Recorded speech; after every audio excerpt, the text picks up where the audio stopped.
Recently, another promo for the upcoming sequel to Legend of Zelda Breath of the Wild was dropped, as well as the game's name being revealed by Tears of the Kingdom. With each promo video, I'll dedicate an entire part of this video to that. Please remember to like, subscribe, and share for more content, and don't forget to comment your thoughts in the comment section below. Without further ado, let's start with the 2019 reveal trailer. This trailer starts with a mysterious green energy formed into a hand that's holding down the source of mouth, which upon further inspection, it, which upon closer inspection is a mummified Ganondorf. With Ganondorf, I feel like he's been puppeting the Calamity Ganon from afar while playing the long game. As for why there's a Great Calamity only once every 10,000 years, I believe that its imprisonment, which was done by the Zonai, wanes and waxes over time, with the 10,000-year intervals being the only time when it's weak enough for him to release enough mouths to cause a Great Calamity, and he's deep, deep underground, deeper than even the Sheikah structures. I believe that he's the source of Sheikah's power, as he was able to corrupt the Guardians as they were powered by purified mouths, and all he had to do was expose them to raw mouths. As for what Link and Zelda are doing underground, they're investigating the Divine Beast losing power. This could be because Ganondorf is storing up mouths for the next phase of his plan. There's a mysterious thing in the background which sounds like "Poor Hyrule, for Link has found a body. Poor Hyrule, for Link is gone."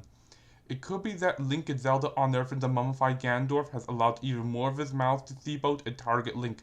Ganondorf's mummification might have been studied by the Sheikah so they can mummify their monks. We also see the Green Hand bond to Link in order to save him, which lets Ganondorf break free the Hyrule castles lifted upwards by an invisible force, which we later learn is a large amount of mouths gushing out from beneath it. It is most likely that Ganondorf was mummified right under Hyrule Castle, and like Monk Ma's Koshia, once the hand is lifted, Ganondorf is able to move despite being mummified.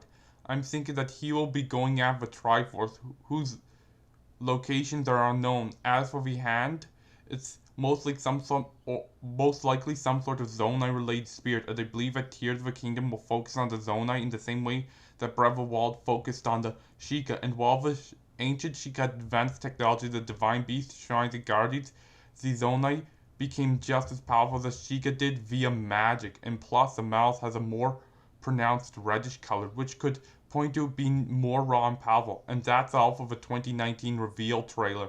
Now onto the E3 2021 trailer.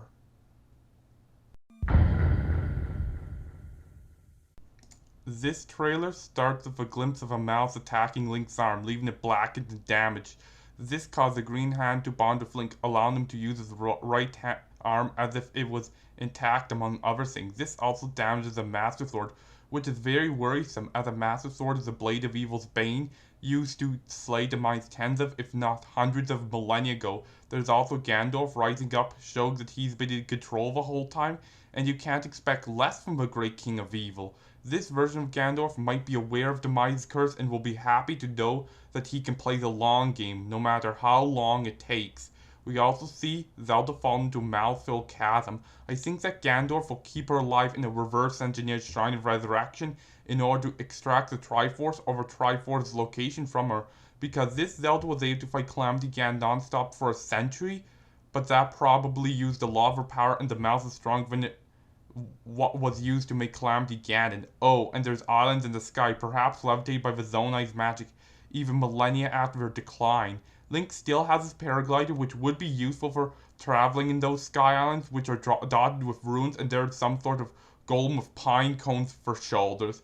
My theory is that it's some sort of parallel to the Guardians, one made via magic instead of technology. Oh, and Death Mounts cooled down a bit from Val Rudania deactivating, and what happened to the Great Deku Tree. Anyways, it seems like we will be getting stone towers with Oblin Towers built on them. Nice to see Ganon's minions forming symbiotic relationships. We also see the hand bond with Link, and it lets him reverse time for objects, letting him return a spike ball to its sender, and phase through ceilings. The code for both of those and the new fall mechanics have been leaked, and they reveal some constraints on those abilities. Oh, and Link has a flamethrower, and it looks like more enemy species are going to appear in the game. What my few complaints about Breath of the Wild, and yes, a game's good when there's very few legit complaints about it, is that the enemy variety is too limited. I'm guessing that the enemy that Link is burning with the flamethrower is some sort of lever. This trailer reveals that it is indeed Gan's mouse that's airlifting Hyrule Castle. With the new fall mechanics, I expect that there probably will be an overworld or dungeon boss that's fought entirely in freefall that will launch attacks that will force Link to dodge via his horizontal and vertical movement options while flying about to force him to attack it from above and from below. Possibly there'll be a strong enough updraft that even without opening the paraglider, Link will be kept airborne, and he can use a paraglider to gain altitude with a stamina wheel limiting how much altitude he can gain. Anyways, it's on to the launch timing update from March 2022. In this update, IG Anoma revealed that Tears of the Kingdom has been delayed to 2023. He let us know that we'll be exploring both the Hyrule grounds and the skies above and beyond. For beyond, I feel like we might be going deep underground, find new Zonai relics to explore. And there are more features, encounters, and gameplay mechanics. I expect that the hand will replace the Sheikah Slate and the champion abilities. The Master Sword is indeed damaged, which means that it might break for good, with a way to end Demise's curse once and for all being found. Or there might be a quest about somehow reforging the Master Sword, be it mandatory or optional. With Breath of the Wild, it leaned extremely heavy into the open world aspect, with only the first 4 shrines where you get the Sheikah Slate runes and the Battle of Calamity Ganon being mandatory for the game's main quest. If you're really good after finishing the Great Plateau, you could storm Hyrule Castle to battle and defeat Calamity Ganon. The other 100 plus shrines, the 900 plus Korok locations, the 4 divine beasts, and everything else, they don't have to be completed, but will make defeating Calamity Ganon easier. I feel like there'll be a good amount more railroading, with each major dungeon being beatable in any order like the divine beasts, but they all must be conquered to unlock the game's final dungeon. And to make up for that, the more dungeons you beat, the tougher the enemies in the remaining dungeons become, as well as the dungeon boss. The hand abilities won't all be unlocked within the first hour or so of gameplay, but will be unlocked with each dungeon, with that dungeon having a mini-boss either located inside or nearby that you must defeat for the ability, and then that new ability will have an area that will act as a tutorial before while you use it to access a previously unreachable area, and use it to battle said dungeon's boss. Also, if you visit a dungeon with multiple hand abilities, you'll be able to find shortcuts and items that, if you entered with only the required one, you won't be able to find them. To prevent items from being lost forever, we could make it possible for you to return to dungeons that you've already been to get those items, or make sure that those items don't count towards 100% completion, or a way to get those items no matter what dungeon order you take. I'm sure that the mouse attack will prevent old save bonuses from being used to trivialize the game, similar to how Samus's power suit upgrades are never allowed to cross over from one adventure to the next, so she doesn't have a powerful screw attack in the first few minutes of gameplay even when there's little justification. Example, Metroid 2 Return of Samus / Metroid Samus Returns falls immediately into Super Metroid, and yet when Samus goes to Ceres to try to stop Ridley's theft of a baby Metroid, she only has a basic power beam, not any of the many upgrades she collected on SR388 that would theoretically stop Ridley from leaving with a baby. Either she has a horrible memory, sold those upgrades to further research on totk, or Ceres' security system somehow locked the upgrades, forcing her to find other upgrades / reactivate them while exploring Zebes. Anyways, it's on to the September 2022 release update.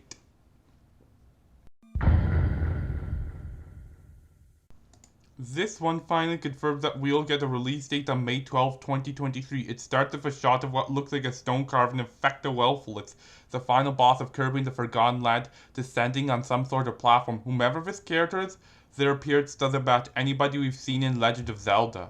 There's also a depiction of bokoblins and moblins riding a wave of mouths into battle against some soldiers. They could be Hylian or Zonai or an alliance between the two. Another shot of that figure shows them surrounded by 7 tiers, possibly what the game is referring to. I'm guessing that the 7 tiers of a kingdom will be the 7 items Link will need to collect to progress a plot.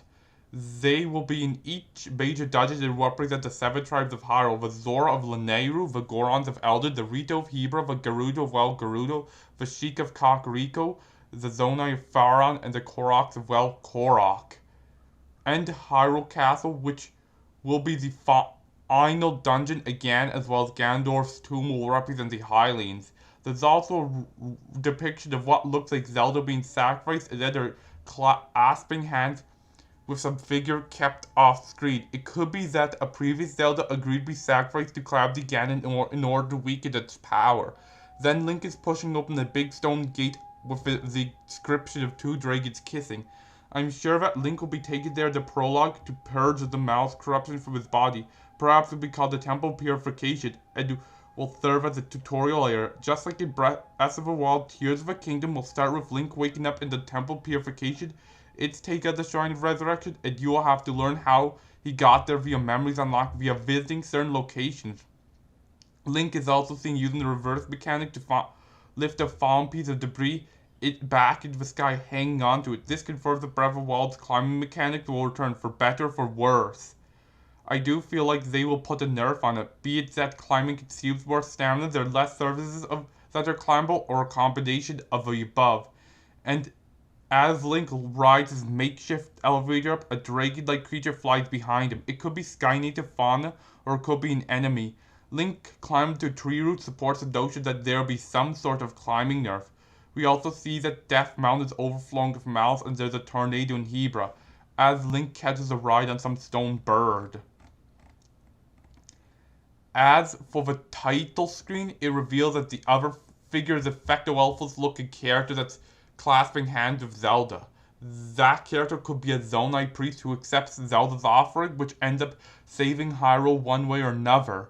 And on the title of the dragons are traveling in the same direction, perhaps to represent the endless cycle of reincarnation that Demise goes through, that the game will probably be about stopping for good. And the Master Sword has green and Zonai-like inscriptions on the damage part, which could mean that the Zonai will play a role in reforging the Master Sword, even if it's just a temporary power boost that will let them defeat Ganon. Now that we have all the promotional material, it's time for me to speculate and expand upon the series I've stated, as well as introduce some new ones. My first theory is that Ganondorf will cause disturbances that will rely on Link to gather the 7 tears. He's lifted Hyrule Castle into the sky with his malice. In Eldin, he's making Death Mountain erupt with malice. In Hebra, he's trapped Rito Village in a windstorm. In Korok, he probably had something to do with a Great Deku Tree's disappearance. Possibly sent another Goma, as that worked so well last time. A mutated Ganon from Age of Calamity looks like a blighted Ganon version of a Goma. He might have frozen over Zora's domain yet again, start brainwashing the Gerudo and Gerudo Desert again, raise the dead under Kakariko Village again, and possibly made the waters toxic in Faron. Yes, this is mostly based on Ocarina of Time, but it could be that the other regions have plays on them that are different than those in Ocarina of Time. I'm betting that there'll be 7 hand abilities. We know that we have time reversal and ceiling tunneling, so I'm betting that there'll also be magic bombs that act like a bomb room, but they can't be cubed, and recharm that acts like the hookshot and can be used to pull items in or link towards climbable objects and more. As for what will replace shrines, I'm sure that the Zonai Temple will focus more on quality over quantity, with there being 8 main temples, each one accounts for the length of 15 shrines and have the Divine Beast in terms of length, puzzle count, and loot count, and each temple creates its own identity. Like perhaps the Lanayru temple has a water level that can be raised or lowered to solve puzzles and open doorways, and perhaps there'll be the ability item that lets Link sink to the bottom, or there's diving mechanics for underwater exploration, and if you have Zora gear, Link won't lose stamina while he's underwater and won't be forced to resurface after taking the heart's worth of damage if his stamina runs out. Of course, you could use stamina to swim faster, or the Hebra Temple has strong winds and slippery ice. With you using your paraglider extensively to travel, it is possible that the hand might get an upgrade similar to the silver gauntlets / gold gauntlets that let Link push heavy blocks so he can create a shield against winds that would otherwise push him off. And more enemy variants would be great, like perhaps the elemental mouse versions of monsters introduced in Age of Calamity, as well as bring back more old monster types, and each boss would involve you the dungeon's hand upgrade in order to take it out. For example, the boss of a temple where you get your bombs could be King Dodongo, who would periodically inhale to prepare a fire breath attack. Then you'd throw your bomb, which he'd suck up and take damage and leave him vulnerable to further punishment. Or the boss of a temple where you get the reversal ability could fire boulders slash spike balls at you, and you have the option to reverse their trajectory to send it back at them for massive damage.